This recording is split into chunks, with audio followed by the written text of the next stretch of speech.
Next आ जाता है जी हमारे पास नाइफ टूल। तो नाइफ टूल कैसे इस्तेमाल होता है, जैसे मैं यहाँ पर एक रेक्टेंगल ड्रा करता हूँ और इसके अंदर मैं लेफ़्ट बटन पैलेट के अंदर अगर आप किसी चीज़ के ऊपर क्लिक करके कलर करना चाहते हैं तो आप पैलेट में जाके जो भी कलर सेलेक्ट कर रहे हैं उस पर लेफ़्ट बटन प्रेस करेंगे तो उसके अंदर कलर हो जाएगा। अब मैं क्या करूँगा, नाइफ टूल को इस्तेमाल करके इस रेक्टेंगल को दो हिस्सों में मैं डिवाइड करूँगा। तो इसके ऊपर मैं क्लिक करूँगा। क्लिक करने के बाद मैं यहाँ से क्लिक करके बिल्कुल नीचे लेके आऊँगा और यहाँ पर क्लिक करूँगा। तो उसके बाद पिक टूल पर जब मैं क्लिक करूँगा तो आप देखें कि ये साइड अलग हो चुकी है और ये साइड क्या हो चुकी है, अलग हो चुकी है। तो यानी मैंने रेक्टेंगल को दो हिस्सों में डिवाइड कर दिया। तो इसी तरह नाइफ टूल का इस्तेमाल करके आप किसी भी चीज़ को दो हिस्सों में कट कर सकते हैं। अगर आप नाइफ टूल को रेंडमली कट करना चाहते हैं तो आप ऐसे ऐसे मूव करें, जैसे ये देखिए मैं मूव कर रहा हूँ और मैं यहाँ पर छोड़ूंगा और उसके बाद मैं क्या करूँगा, पिक टूल पर जाऊँगा तो आप देखें ये बीच वाली जो साइड है बिल्कुल अलग हो चुकी है। यानी आप जो भी साइड है इस तरह अलग कर सकते हैं। चाहे आप बिल्कुल लाइन के अंदर करके उसको कट करना चाहते हैं या रेंडमली मूव करके क्या कर सकते हैं, उसको कट कर सकते हैं।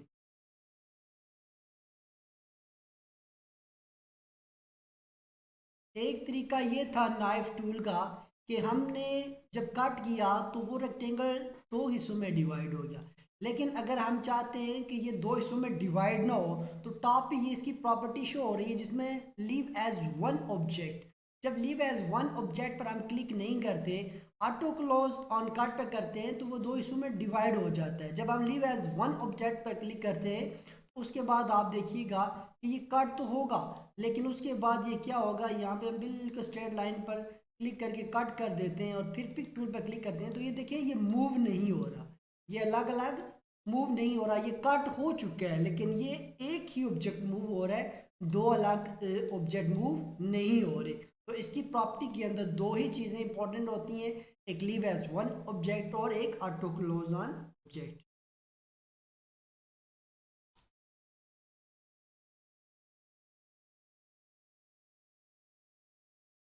नेक्स्ट आ जाता है हमारे पास रेज़र टूल। तो रेज़र टूल को इस्तेमाल करने के लिए जैसे हम लोगों ने यहाँ पर एक रेक्टेंगल ड्रा कर दिया, इसके अंदर कोई कलर कर देते हैं और हम इसको रेज़ करना चाहते हैं। तो रेज़र टूल के अंदर मैं जब क्लिक करूँगा तो ये देखें ये क्या हो रहा है, रेज़ हो रहा है। तो इस तरीके से हम क्या कर सकते हैं, इसको रेज़ कर सकते हैं। फर्स्ट प्रॉपर्टी के अंदर हम इसका साइज़ है, यानी हम इसके साइज़ को क्या कर सकते हैं, बड़ा करना चाहते हैं। तो इस तरीके से ये क्या हो जाएगा, जितना साइज़ इंक्रीज़ करेंगे ये बड़ा होता जाएगा और छोटा करेंगे तो साइज़ क्या होता जाएगा, यानी बिल्कुल आप देखें कि छोटा सा हो गया है। तो आप इसका साइज़ यहाँ से क्या कर सकते हैं, छोटा और बड़ा कर सकते हैं। Auto reduce on curve.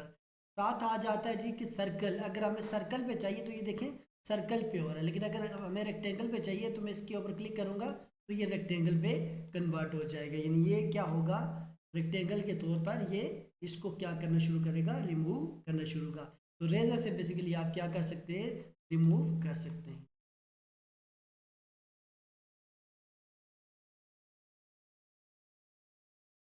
Next आ जाता है हमारे पास स्मज ब्रश। स्मज ब्रश बहुत इंपॉर्टेंट टूल्स है। जैसे यहाँ पर मैं एक रेक्टेंगल ड्रा कर रहा हूँ और उसके बाद मैं क्या करता हूँ, जिस स्मज ब्रश के ऊपर क्लिक करता हूँ तो क्लिक करने के बाद आप देखें इसका जो साइज़ है वो बहुत छोटा सा आ रहा है। तो ये बेसिकली निप साइज़ है। निप साइज़ को मैं यहाँ से थोड़ा सा क्या कर लेता हूँ, बड़ा कर लेता हूँ। जैसे बड़ा कर रहा हूँ तो ये देखिए ये बड़ा हो रहा है। तो मैं इसको मज़ीद बड़ा करके देख लेता हूँ। अब साइज़ यहाँ से आप निप साइज़ को क्या कर सकते हैं, बड़ा कर सकते हैं। तो ये निप का साइज़ है। फर्स्ट वाली प्रॉपर्टी के अंदर निप साइज़ आ जाता है और उसके बाद आ जाता है इसका इफेक्ट आ जाता है, एड ड्रे आउट इफेक्ट। इसको इतना इंपॉर्टेंट नहीं है। और फिर आ जाता है हमारे पास एंगल, यानी एक फिक्स वैल्यू की अगर हम एंगल यूज़ करना चाहते हैं या चेंज करना चाहते हैं एंगल को तो उसे क्या कर सकते हैं, हम एंगल चेंज कर सकते हैं। अब इसको मैं आपको अच्छे तरीके से समझाता हूँ। आप फर्स्ट वाले पे देखें inter fix value for bearing setting. तो इसके अंदर अगर मैं 45 डिग्री का एंगल इसको सिलेक्ट करूँगा तो आप भी इसको देखें कि ये अपना जो इसकी डायरेक्शन है वो थोड़ी सी चेंज हो गई है। अगर मैं इसका एंगल भी इधर से जो है ना 45 बना लेता हूँ तो आप देखें कि ये किसी और यानी इसकी जो एंगल है वो चेंज हो चुका है। और अगर मैं यहाँ से इसकी फ़िक्स वैल्यू को 95 पे कर लेता हूँ तो फिर आप देखें कि ये इसका एंगल चेंज हो चुका है। तो यहाँ से बेसिकली आप एंगल और उसका जो डायरेक्शन है उसको भी क्या कर सकते हैं, चेंज कर सकते हैं। मैं इसको भी 0 कर लेता हूँ या 90 पे कर लेता हूँ, इसका एंगल मैं 90 रखूँगा। तो 90 रखने के बाद देखें ये बिल्कुल स्ट्रेट शो होगा। अब हमने स्मज ब्रश सेलेक्ट किया तो यहाँ पर जैसे ही मैं क्लिक करता हूँ आप देखिएगा इस तरीके से आपको एक ऑप्शन देगा, आपने ओके कर लेना है। ओके करने के आप यहाँ पर क्लिक करेंगे तो ये एक कट बन गया, ये एक बेसिकली क्या हो रहा है, कट बना रहा है। तो इस तरीके से आप क्या कर सकते हैं, इसकी डिज़ाइनिंग बना सकते हैं। यानी यहाँ से आप इस तरीके से स्मज टूल को इस्तेमाल करके अगर आपको इस तरह की कोई सेटिंग या इस तरह का कोई डिज़ाइन बनाना पड़े तो आप इस तरीके से बना सकते हैं। ये देखें इस तरीके से आप क्या कर सकते हैं, अपने सारे जो आपके पास एक रेक्टेंगल था आपने उसकी डायरेक्शन को क्या किया, चेंज कर दिया है। उसकी जो आउटलाइन है उसको एक खूबसूरत अंदाज में मैंने कन्वर्ट कर दी। तो अब आप देखें पहले रेक्टेंगल एक स्ट्रेट लाइन के अंदर था, अब सब लाइनें कर्व टू कर्व हो चुकी हैं। तो ये स्मज ब्रश के अंदर इस तरीके का डिज़ाइन बनता है।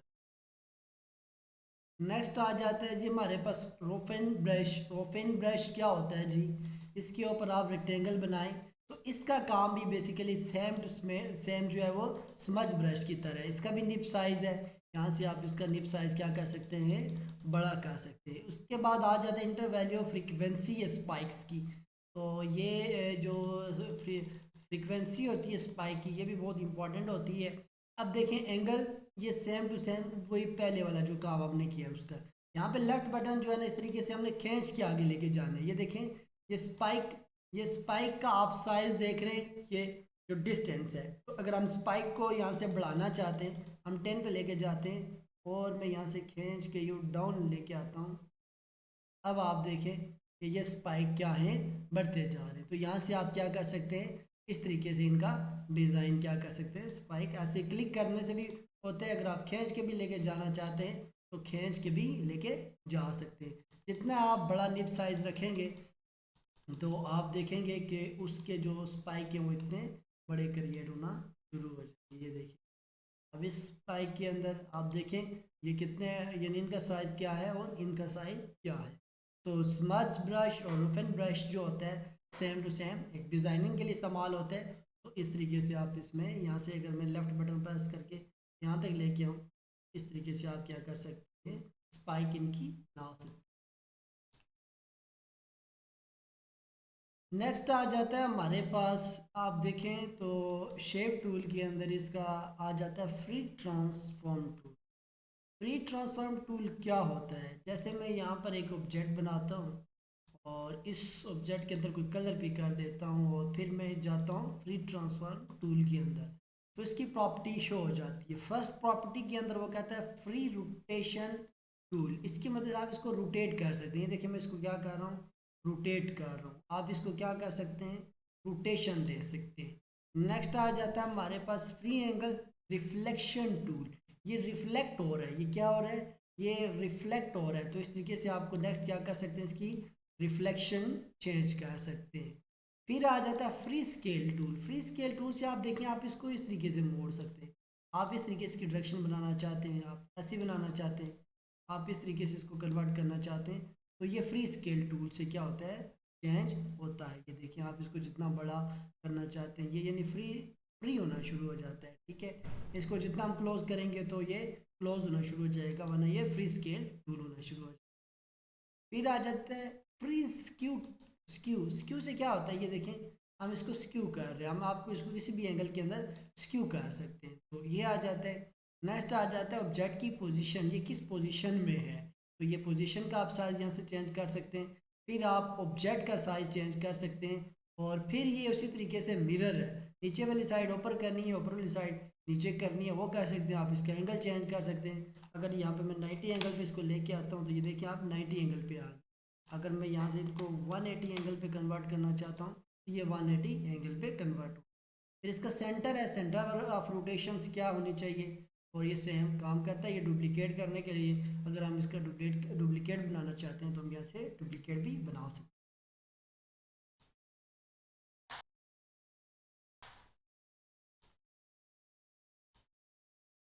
नेक्स्ट आ जाता है हमारे पास visual segment delete. Visual segment delete बहुत इंपॉर्टेंट टूल है। जैसे हम यहाँ पे एक रेक्टेंगल बना लेते हैं और इसी के अंदर एक और रेक्टेंगल बना लेते हैं। अब मैं ये चाह रहा हूँ कि ये जो दरमियान वाली लाइन है ये ख़त्म हो जाए। मैं इसकी भी दरमियान वाली लाइन ख़त्म करना चाहता हूँ और इसकी भी। तो इसको ख़त्म करने के लिए हम वर्चुअल सेगमेंट को यूज़ करते हैं। यहाँ पर क्लिक करने के बाद मैं इस लाइन के ऊपर क्लिक करूँगा तो ये देखिए दरमियान वाली जो लाइन थी वो ख़त्म हो चुकी है। जब मैं इसके अंदर क्लिक करूँगा तो इसके अंदर भी जो लाइन थी वो ख़त्म हो चुकी है। तो इस तरीके से आप अगर कोई शेप बनाना चाहते हैं तो उसके अंदर बेसिकली क्या कर सकते हैं, आप विजुअल सेगमेंट को यूज़ करके उसको सेट कर सकते हैं। आप इसका ग्रुप भी बना सकते हैं। क्लिक करने के बाद अगर आप इसको यहाँ पर क्लिक करते हैं ग्रुप पे तो ये क्या हो जाएगा, ग्रुप बन जाएगा। और ग्रुप बनने के बाद ये सारा क्या हो जाएगा, ग्रुप बन जाएगा। नेक्स्ट आ जाता है हमारे पास जूम टूल। जूम टूल के अंदर फर्स्ट हमारे पास आ जाता है जूम टूल। जब हम जूम टूल के ऊपर क्लिक करते हैं तो पहली प्रॉपर्टी के अंदर हमारे पास जूम लेवल आ जाता है। हम जितना अगर स्क्रॉल प्रेस करना शुरू करेंगे तो उसका जूम लेवल आप देखें वो बढ़ना शुरू हो जाएगा। एक तो हमारे पास ये आ जाता है कि हम इनसे क्या कर सकते हैं, जूम लेवल को छोटा या बड़ा कर सकते हैं। और नेक्स्ट आ जाता है हमारे पास जूम इन करने के लिए और फिर जूम आउट करने के लिए ये टूल्स इस्तेमाल किए जाते हैं। मोस्टली आप ज़्यादातर 100 को यूज़ कर सकते हैं।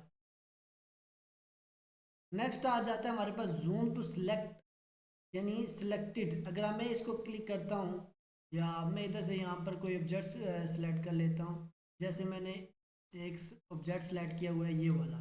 अब मैं क्या करूँगा, जूम पे क्लिक करूँगा और यहाँ पर है जूम टू सिलेक्टेड, यानी जो एरिया मैं जिस चीज़ को सिलेक्ट किया था वो जूम हुआ है। तो देखिए जैसे ही मैं उस पर क्लिक करता हूँ तो वो और जूम होना शुरू हो रहा है। तो इस तरीके से जिस ऑब्जेक्ट पर आप क्लिक करेंगे वहाँ यहाँ से आप क्या कर सकते हैं, उस बटन को क्या कर सकते हैं, उसको जूम कर सकते हैं।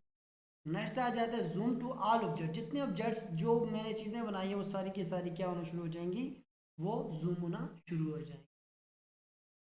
नेक्स्ट आ जाता है जूम टू पेज विड्थ। पेज की जो चौड़ाई या विड्थ है वो जूम हो जाएगी। तो ये देखिए यहाँ से पेज की जो विड्थ है वो क्या हो गई, वो जूम हो चुकी है। और नेक्स्ट आ जाता है जूम टू पेज हाइट। तो पेज की हाइट जो है बेसिकली वो क्या हो गई, जूम हो चुकी है। नेक्स्ट आ जाता है हमारे पास हैंड टूल।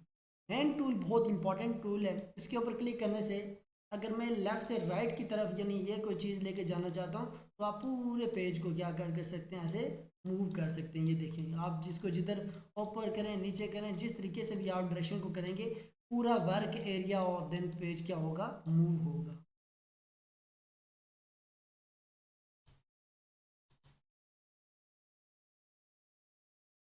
अस्सलामुअलैकुम फ्रेंड्स, आज हम सीखेंगे फ्री हैंड टूल और बिजर टूल। फ्री हैंड टूल क्या चीज़ है और बिजर टूल क्या चीज़ है। तो सबसे पहले फ्री हैंड टूल के बारे में स्टडी करते हैं। फ्री हैंड का मतलब ही यही है कि वो चीज़ जिसको आप अपनी मर्ज़ी से फ्री हैंड तरीके से मूव कर सकें। जैसे ये देखें मैं अपनी मर्ज़ी से मूव कर रहा हूँ, जहाँ पे भी मूव कर रहा हूँ वो लाइन बनना शुरू हो रही है। इसके अंदर क्या होता है कि वन टाइम प्रेस होता है, यानी आपने लेफ़्ट बटन प्रेस किया और जब छोड़ेंगे तो ये लाइन खुद ब खुद ख़त्म हो जाएगी। इसके बाद आप इसको चेंज नहीं कर सकते। दूसरी बात कि अगर इसके अंदर शेप बन जाए, ये कर टू क्लोज हो जाए तो आप इसके अंदर कलर कर सकते हैं। ये आउटलाइन लाइन नहीं है, बेजर लाइन आउटलाइन है, आप उसके अंदर कलर नहीं कर सकते। लेकिन पेन टूल के अंदर आप क्या कर सकते हैं, यानी पेन टूल के अंदर या आप इसको फ्री हैंड टूल भी कह सकते हैं, उसके अंदर आप अपनी मर्जी से क्या कर सकते हैं, सॉरी, लेकिन पेन टूल के अंदर, लेकिन फ्री हैंड टूल के अंदर क्या होता है कि आप अगर शेप बना लेते तो उसके अंदर आप कलर कर सकते हैं। तो आइए हम इसको एग्जांपल से सीखते हैं।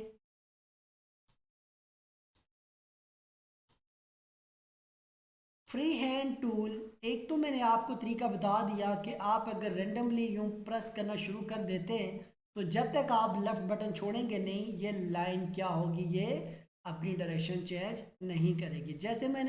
जैसे ही इसको छोड़ दिया तो ये लाइन ख़त्म होगी।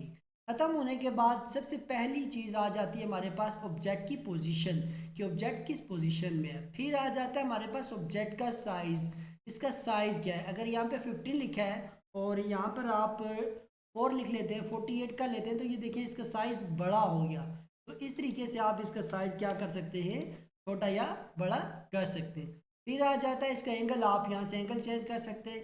फिर मिरर आ जाता है, अगर नीचे वाली साइड ऊपर करनी है, ऊपर वाली साइड नीचे लेके आनी है, तो इसकी भी रिफ्लेक्शन कर सकते हैं। फिर आ जाता है हमारे पास स्टार्ट, यानी अगर किसी के स्टार्ट में एरो शो करवानी है तो आप देख सकते हैं कि यहाँ पर क्या हो जाएगा, एरो शो हो जाएगा, यानी इसका स्टार्टिंग पॉइंट पे क्या होगा, एरो का निशान आ जाएगा।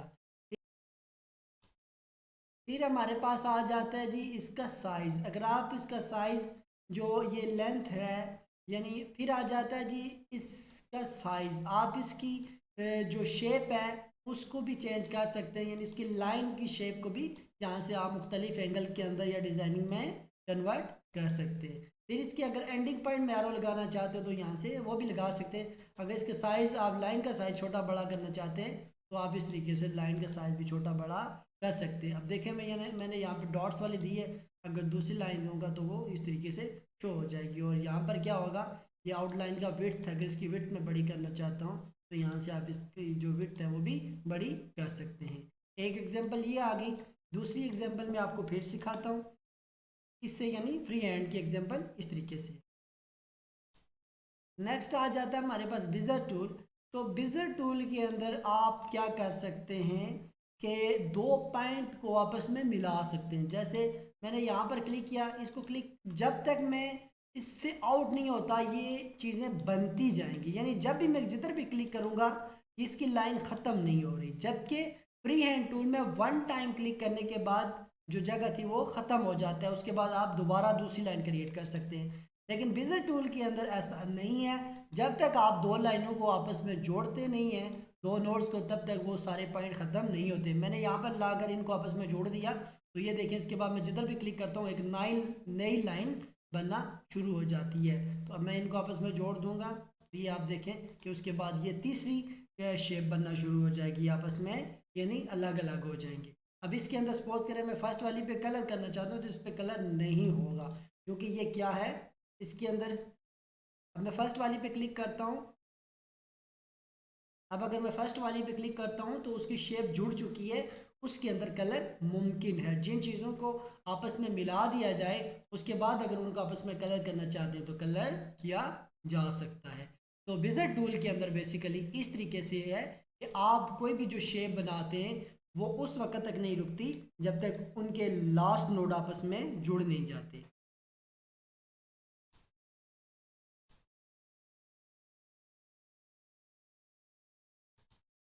नेक्स्ट आ जाता है हमारे पास आर्टिस्ट मीडिया। आर्टिस्ट मीडिया के ऊपर आप क्लिक करें तो आपको यहाँ पर एक नई प्रॉपर्टी शो हो जाएगी। पहले आ जाता है प्रीसेट। प्रीसेट के अंदर क्या होता है कि आपको यहाँ पर, जैसे आपने यहाँ पर ये सबसे पहले आप ये चीज़ देखें, फर्स्ट आ जाता है हमारे पास preset stroke list. Stroke list के अंदर अगर आप यहाँ पर इस तरीके की एक शेप बनाते हैं और उसके बाद आप प्रीसेट पर क्लिक करते हैं तो ये फर्स्ट प्रीसेट के अंदर ये यानी इस तरीके के क्या आ जाते हैं, टूल्स आ जाते हैं। आप इस तरह बना सकते हैं। और फिर इनके अंदर कलर, अगर आप कलर करना चाहते हैं तो इनके अंदर क्या कर सकते हैं, कलर कर सकते हैं। ये आ जाता है फर्स्ट प्रीसेट टूल्स के अंदर। आ जाता है नेक्स्ट ब्रश। ब्रश के अंदर क्या होता है कि आप देखें, ब्रश के अंदर जैसे ही आप क्लिक करते हैं तो ब्रश स्ट्रोक लिस्ट आ जाती है आगे, और इस पर क्लिक करें तो ये देखें बहुत सारे डिज़ाइन, जैसे एरो ले लेते हैं हम तो ये देखें इस तरीके से एरो बन जाएगा। और फिर यहाँ पर आप जो भी चीज़ लेना चाहते हैं इस तरीके से बनाते हैं तो उसी तरीके से कन्वर्ट हो जाती है। ये आ जाता है फ्री एंड स्मूथ, यानी कितना स्मूथ होना चाहिए। फिर आर्टिस्ट मीडिया की जो विड्थ है वो कितनी होनी चाहिए, अगर आप उसकी विड्थ ज़्यादा या कम करना चाहते हैं तो वो भी कर सकते हैं। उसके बाद आ जाता है स्प्रे स्प्रे यार स्प्रेयर। उसके बाद आ जाता है जी स्प्रेयर। स्प्रेयर से क्या होता है, जैसे ही आप इस पर क्लिक करते हैं तो यहाँ पर काफ़ी ऑप्शन देना शुरू कर जाता है। स्प्रेयर लिस्ट आ जाती है, इसके अंदर बहुत सारी चीज़ें आ जाती हैं। देखिए बहुत सारे, जैसे ग्रॉस आ जाता है, और मैं यहाँ पे ग्रॉस पे क्लिक करता हूँ तो ये इस तरीके से ग्रॉस एक बन जाता है। अगर आप इस पर कलर करना चाहते हो मज़ीद इसको कलर भी चेंज कर सकते हैं। अगर ये ग्रॉस साइज़ है, अगर ये देखिए आप बढ़ाना शुरू करेंगे तो ये बहुत ज़्यादा यानी कम होना शुरू हो जाएंगे, दूर दूर हो जाएंगे घास। अगर ये ज़्यादा करेंगे तो ये देखिए बहुत ज़्यादा एक घना शेप देना शुरू कर देगा।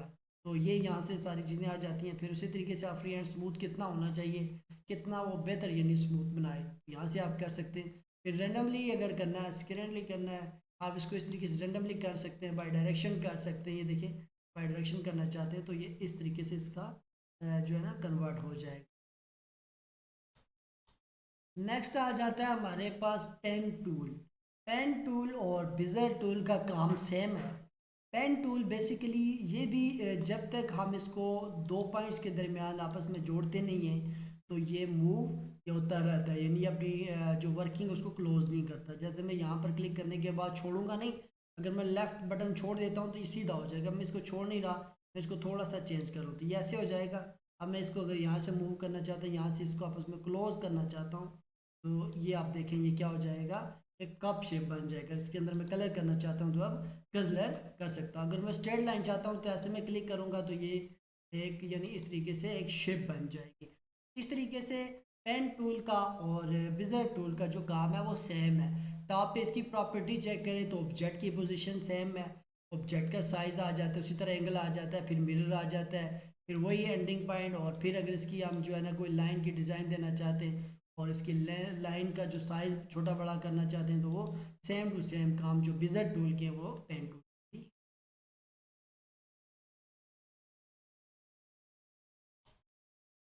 नेक्स्ट आ जाता है जी हमारे पास सबसे पहले पॉलीलाइन टूल। पॉलीलाइन टूल्स क्या होता है, ये बेसिकली एक आउटलाइन टूल्स होते हैं। आप इनके अंदर कोई भी चीज़ बनाकर कलर नहीं कर सकते और पॉलीलाइन टूल्स का एंडिंग पॉइंट नहीं होता, इसको डबल क्लिक करके ख़त्म किया जा सकता है। जैसे मैं यहाँ पर क्लिक करता हूँ तो अब मैं जिधर भी क्लिक करूँगा ये ख़त्म नहीं होगा, ना ही ये इसके अगर मैं इसको आपस में नोड को जोड़ भी देता हूँ तो फिर भी ये ख़त्म नहीं होगा। इनके अंदर एंडिंग पॉइंट नहीं होता, ये बेसिकली एक आउटलाइन टूल होता है। लेकिन इसको ख़त्म करने के लिए डबल क्लिक करूँगा तब जाकर ये ख़त्म होगा। ये उस वक्त तक ख़त्म नहीं होता जब तक आप डबल क्लिक नहीं करते। बेशक आप किसी भी पॉइंट को आपस में जोड़ भी दें तब भी ये ख़त्म नहीं होगा। आप कोई भी शेप बनाएं आप उसके अंदर कलर नहीं कर सकते। जैसे मैं यहाँ पर डबल क्लिक करता हूँ ये आपको लग रहा है कि ये जुड़ा हुआ है, लेकिन जैसे मैं इसके अंदर कलर करने की कोशिश कर रहा हूँ नहीं हो रहा। लेकिन मैं राइट बटन प्रेस करूंगा कलर के ऊपर तो ये देखें इसकी आउटलाइन का जो कलर है वो चेंज हो रहा है। बाकी आप इसकी ऑब्जेक्ट का पोजीशन देखें, ऑब्जेक्ट का साइज़, बाकी जो चीज़ें तमाम सेम टू सेम बाकी टूल्स की तरह ही है।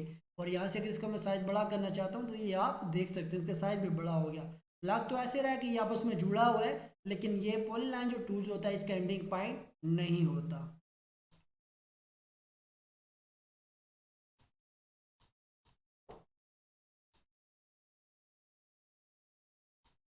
नेक्स्ट आ जाता है हमारे पास three point curve tool. Three point curve tool भी बेसिकली सेम होता है, इसके तीन पॉइंट होते हैं। जैसे मैं यहाँ पर क्लिक करता हूँ और यहाँ पर यहाँ से खींच कर मैं यहाँ पर लेके जाता हूँ और छोड़ देता हूँ तो ये वहाँ पर अपनी डायरेक्शन बना लेगा। उसके बाद मैं यहाँ पर क्लिक करूँगा तो ये एंड हो जाएगा।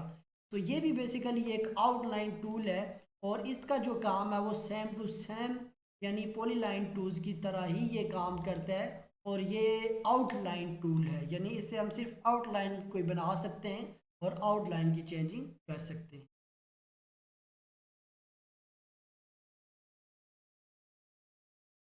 इंटरकनेक्टिव टूल बनाने के लिए इसके ऊपर मैं क्लिक करूँगा और इसके इस एंगल से मैं इसको सिलेक्ट करके यहाँ से यहाँ पर लेके जाऊँगा और यहाँ पर मैं इसको छोड़ दूँगा। जब मैं यहाँ पर इसको छोड़ देता हूँ यहाँ पर में क्या हो जाता है, कनेक्ट हो जाएगा, इंटरकनेक्ट हो जाएगा। उसके बाद अगर मैं क्या करता हूँ कि उसके बाद मैं शेप को मूव कर रहा हूँ तो आप देखें कि क्या हो रहा है कि ये शेप सारी मूव नहीं हो रही, ठीक है। यानी ये आपस में दोनों शेप क्या हो चुकी हैं, जुड़ चुकी हैं।